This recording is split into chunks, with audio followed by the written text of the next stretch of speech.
Inventory વેલ્યુએશનમાં આપણે second method જોઈએ, LIFO method. LIFO means last in first out. Under this method, materials received last will be issued first. FIFO મેથડમાં આપણે issued first સ્ટોકમાંથી કરતા, અને હવે LIFO મેથડમાં આપણી પાસે જે રિમેનિંગ બેલેન્સ છે એમાં જે લાસ્ટ સ્ટોક હશે એમાંથી ઇશ્યુ કરવાના રહેશે, બાકી કોઈ ડિફરન્સ છે નહીં. LIFO મેથડ હવે આપણે કેલ્ક્યુલેશન દ્વારા સમજીએ. LIFO મેથડનું લેજર પણ FIFO મેથડની જેમ જ બનશે. Stock register as per last in first out method. 3 column બનશે: receipt, issue, balance, quantity, rate and amount. Quantity, rate and અમાઉન્ટની ત્રણેયમાં કોલમ બનશે. અમાઉન્ટ કઈ રીતે મળશે? ક્વોન્ટિટી ઇન્ટુ રેટ અમાઉન્ટ તમને મળી જશે. સમ ચેક કરીએ. એ સમ પ્રમાણે એના ટ્રાન્ઝેક્શન મુજબ આપણે LIFO મેથડ કેલ્ક્યુલેશન કરશું. The receipts and issue of an item of materials in a factory during March 2023 are as follow. Transaction આપેલા છે, ટ્રાન્ઝેક્શન ઉપરથી આપણે કેલ્ક્યુલેશન કરશું. First in first out method, last in first out method and weightage average મેથડમાંથી આપણે last in first out મેથડથી calculation કરશું. First માર્ચમાં opening balance 150 kgs at ₹20. Total balance of unit 150. Per unit price 20. તો આ આપણી balance છે એ આપણે રિસિપ્ટ્સમાં નોટ ડાઉન કરશું.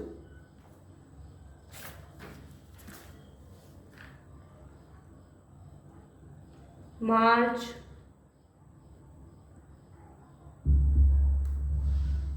First March opening balance is 150, per unit price 20, total is 3000. Issue days balance 150 into 20, total is 3000. Second information, 3rd March issued 50 kgs. Issue કરે છે 50 kgs. 3rd March એની entry આપણે ઇશ્યુમાં કરશી, એટલે 3rd માર્ચ રિસિપ્ટ્સમાં ડેશ. 3rd માર્ચમાં issue 50 kgs. પર unit price આપણે same first માર્ચની જે હતી ₹20 એ જ લેશું. Total is 1000.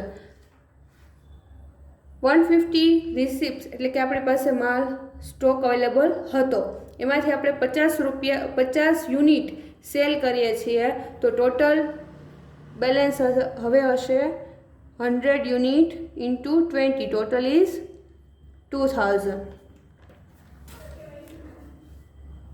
Third transaction is 9th March, purchase 200 kgs at 21. 9th માર્ચને આપણે પરચેસ કરી છે 2000 kgs at ₹21. તો આ આપણે નોટ ડાઉન કરશું રિસિપ્ટ્સની કોલમમાં. 9th March 200 યુનિટ, પર unit price 21, total is 4200. Total balance 3rd માર્ચમાં આપણી પાસે 100 યુનિટ હતા, તે આપણે નોટ ડાઉન કરશું as it is, and then 200 unit પણ નોટ ડાઉન કરશું.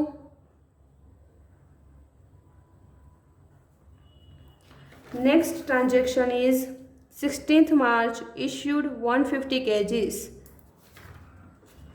હવે આ ટ્રાન્ઝેક્શનથી તમે LIFO મેથડ સમજશો. 16 માર્ચે 150 kgs એ ઇશ્યુડ કરે છે, તો 150 kgs આપણે પહેલાં જે આપણી પાસે બેલેન્સ છે, આ જે આપણી 9th માર્ચની બેલેન્સ છે એમાંથી આપણે પહેલી 100 યુનિટ્સ એન્ડ સેકન્ડ 200 યુનિટ્સ છે, તો એમાં આપણું મેથડનું નામ શું છે? Last in first out. એટલે પહેલાં આપણે 200માંથી સેલ કરશું, એટલે 200માંથી આપણે 150 kg સેલ કરીએ, 150 પર યુનિટ પ્રાઇસ આપણે 21 લેશું. 150 into 21, 300, 150. Okay, તો purchase 150 units, total is 3150. Remaining balance, તો 100 યુનિટમાંથી આપણે સેલ નથી કર્યો એટલે આપણે એઝ ઇટ ઇઝ લખશું 100 યુનિટ, પર યુનિટ પ્રાઇસ 20, ટોટલ ઇઝ 2000. 200 યુનિટમાંથી આપણે સેલ કરેલું છે કેટલા 150, તો બાકી કેટલા રહેશે 50 યુનિટ્સ ઇન્ટુ 21, ટોટલ ઇઝ 1050. તો આ આપણી રિમેનિંગ બેલેન્સ છે. હવે આપણે આને જ કન્સિડર કરશું. ઓકે, નેક્સ્ટ ટ્રાન્ઝેક્શન છે 18th March, return from job 10 kgs out of 3rd March. 18 માર્ચમાં જે 3rd માર્ચે આપણે ઇસ્યુ કરેલો પ્રોડક્ટ હતી એ રિટર્ન થાય છે 10 kgs. ટોટલ 50 kgsમાંથી 10 kgs રિટર્ન થાય છે. તો એની એન્ટ્રી કરીએ. પહેલાં ડેટ લખશું. એ રિટર્ન થશે એટલે પાછું રિસિપ્ટમાં આપણે એને નોટ ડાઉન કરશું. આપણે સ્ટોકમાં જ વધારો થશે એટલે. તો 10 યુનિટ્સ, બટ આપણે પર યુનિટ પ્રાઇસ 20 કે 21 નહીં, પણ 3rd માર્ચમાં આપણે જે 50 યુનિટ્સમાં જે પર યુનિટ પ્રાઇસ છે એ જ કન્સિડર કરશું એટલે 20 આવશે. Total is 200 units. ઇશ્યુની કોલમમાં કોઈ કંઈ જ નહીં આવે. રિમેનિંગ બેલેન્સ જે 16 માર્ચના છે પહેલાં as it is L note down કરવાની. 100 યુનિટ્સ, ટોટલ 2000. હવે 10 યુનિટ્સ જે છે એ આપણે આ રિમેનિંગ બેલેન્સ કોલમ છે એમાં આપણે એડ કરી દઈશું એટલે 10 into 20, ટોટલ ઇઝ 200.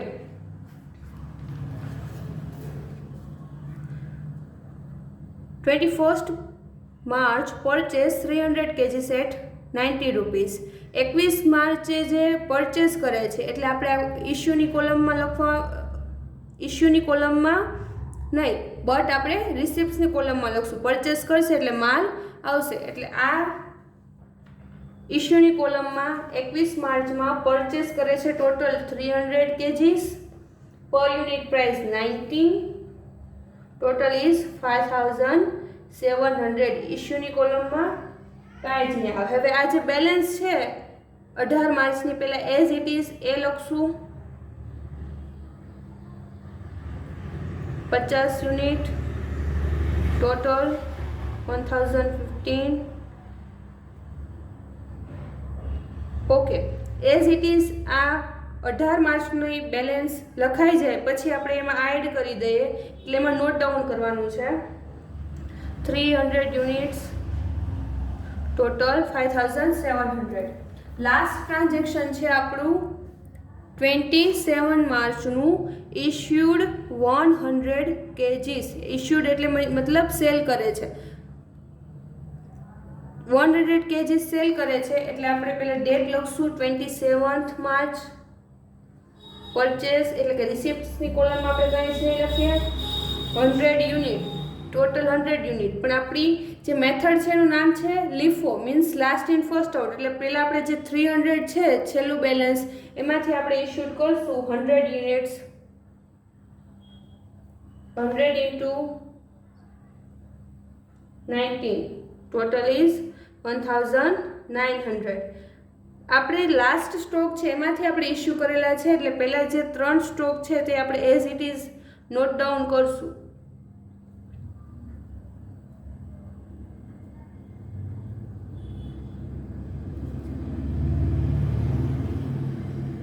હવે જે આપણે આ 300માંથી 100 સ્ટોક ઇશ્યુ કરેલા હતા તો હવે 300માંથી 100 બાદ કરશું એટલે ટોટલ આવશે 200 યુનિટ્સ ઇન્ટુ 19, ટોટલ ઇઝ 3800.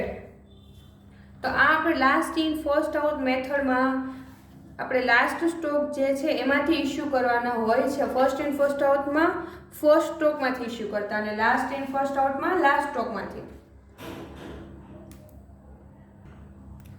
હવે આપણો આ સમનો લાસ્ટ ટ્રાન્ઝેક્શન છે.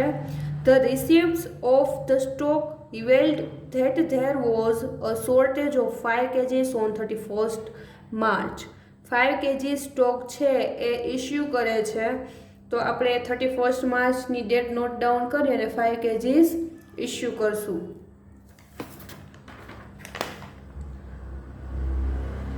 31st માર્ચ 5 kg ઇસ્યુ કરવાના છે, તો આપણે 5 kg આજે આપણી પાસે લાસ્ટ સ્ટોક છે એમાંથી ઇસ્યુ કરશું, એટલે 200 માંથી ઇસ્યુ કરશું અને એની 200 ની પર યુનિટ પ્રાઇસ છે 119.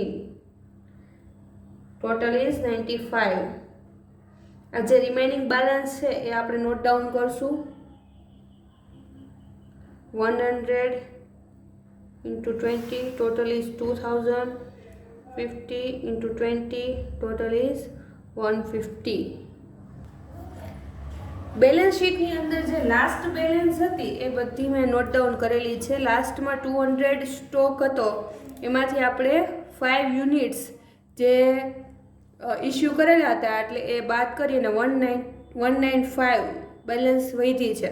ઓકે, તો લાસ્ટમાં આપણે જે ટોટલ કરીએ છીએ, આપણે જે અકાઉન્ટ છે ક્લોઝ કરીએ છીએ, એટલે બેલેન્સ શીટનો ટોટલ કઈ રીતે થશે, તો કે લાસ્ટ ડેટનો જે બેલેન્સ જે આપણે નોટ ડાઉન કરેલો છે એ નોટ ડાઉન નો ટોટલ કરવાનું, એટલે 100 + 50 + 10 + 195 નો ટોટલ, એન્ડ ધેન આ જે ટોટલ અમાઉન્ટ છે એનો ટોટલ, અને લાસ્ટ રિસિપ્ટ અને ઇસ્યુમાં ક્વોન્ટિટી અને અમાઉન્ટનો ટોટલ કરવાનો રહેશે.